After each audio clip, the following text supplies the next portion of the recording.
أحب أرحب بيكم. أولا النهاردة معانا وصفة جديدة من وصفاتنا اللي هي طريقة عمل محشي ورق العنب. عملناه قبل كده بس المرة دي هنعمله طريقة جديدة ومختلفة، وأساسا الورق بتاعه هيبقى فريش. أيوة فريش من على الشجر بتاعنا. الشجرة دي زرعها من 2021 وبتعمل انتاج ورق عنب، وفي نفس الوقت بتعمل انتاج للعنب. العنب بتاعه صغير، هو احمر والحبايه صغيره وفيها بذر من جوه وحادقه، مش مسكره. وعندي برضو زرعت شجرة تانية صغيرة بس ما طلعتش لسه حاجة لان زرعها الشهر اللي فات. العنبة بتاعتها صغيرة برضو الحباية ولونها اصفر، ده اللي موجود على القماش. بس هل فيها بذر ما فيهاش؟ انا مش عارفة بصراحة معلومات كافية عن الشجرة الجديدة، او ما شفتش حاجة منها لسه. لكن دي عندي من 2021 وبنعمل منها ورق عنب خطير جدا. الطعم جميل والورقة جميلة جدا. تعالوا نشوف هنعمل ايه.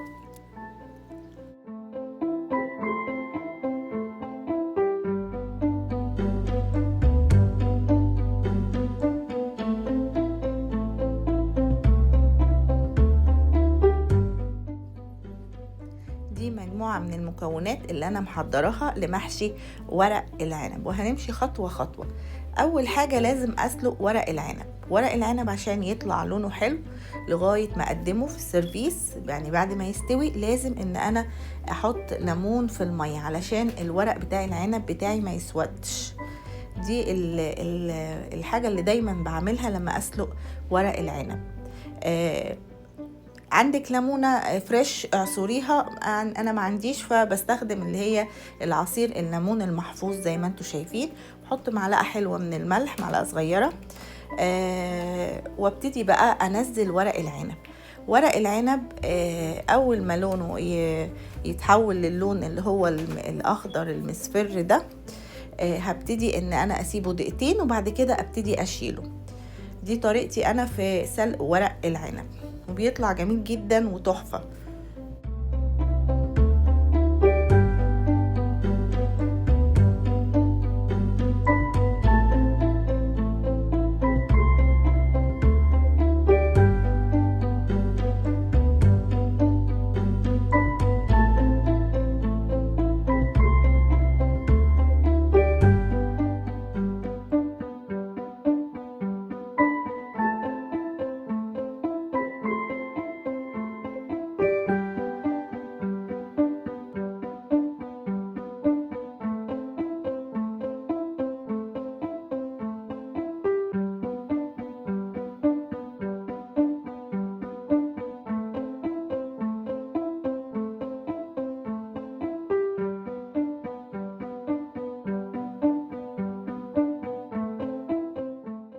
هنبتدي بقى نحضر الخلطة اللي احنا هنحشي بيها ورق العنب.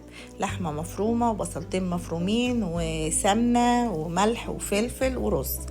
اول حاجة هنزل باللحمة المفرومة،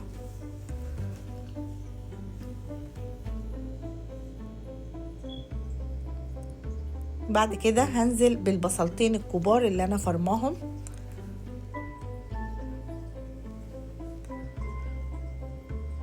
بعد كده السمنة ودول حوالي معلقتين ونص سمنة، معلقة صغيرة من الفلفل ومعلقة صغيرة من الملح،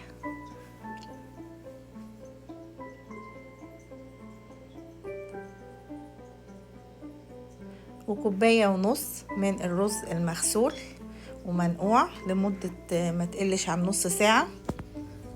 وهبتدي اخلط كل المكونات مع بعض زي ما انتوا شايفين.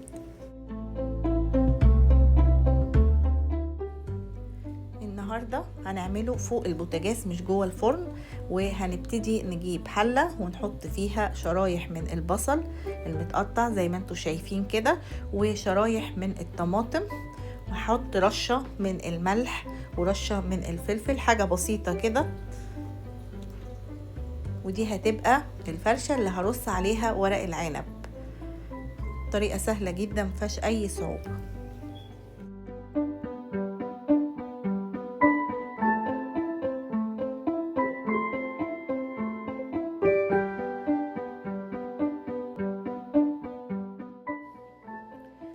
كده بقى هنبتدي نحشي ورق العنب. انا بحشيه بالطريقة دي. طبعا في طرق كتيرة لحشي ورق العنب، في مكنة بتحشي انا عندي، بس انا بحس انها بتاخد وقت ان انا احط الورقة واظبطها بطريقة معينة عشان المكنة تلفها، فانا بستسهل الطريقة دي. في ناس بتلف على ايديها، بتبقى بتملك الورقة اكتر وتبقى اسرع. ففي طرق كتيرة الحقيقة للف ورق العنب، وفي طريقة جديدة طالعة على النت اللي هي باستخدام الكيس النايلون ومسطرة، تقريبا كده شبه السوشي او شبيهة بالسوشي كده، لف السوشي. انا بستسهل الطريقة ديت، بحس انها سهلة ان انا اجيب طبق واحط الورق عليه وافرد بالطريقة اللي انتوا شايفينها ديت.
هنبتدي بقى نرص بعد ما نخلص لف ورق العنب كله، هنبتدي نرصه في الحلة بالشكل اللي انتوا شايفينه، صف ورا صف لغاية ما نخلص كل رص الحلة بورق العنب.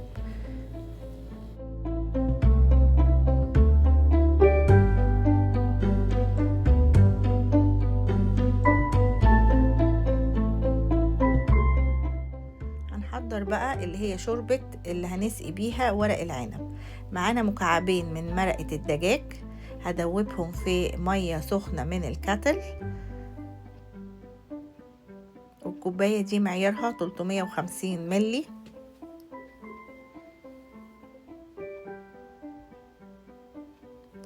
بعد كده هضيف عصير الليمون، وممكن عصير الليمون ان احنا نستخدم ليمونة كبيرة، نعصر ليمونة كبيرة المتاح عندك تقدري تستخدميه. بعد كده هضيف بقى الصلصة بتاعة الطماطم، وهدوب كل المكونات مع بعض.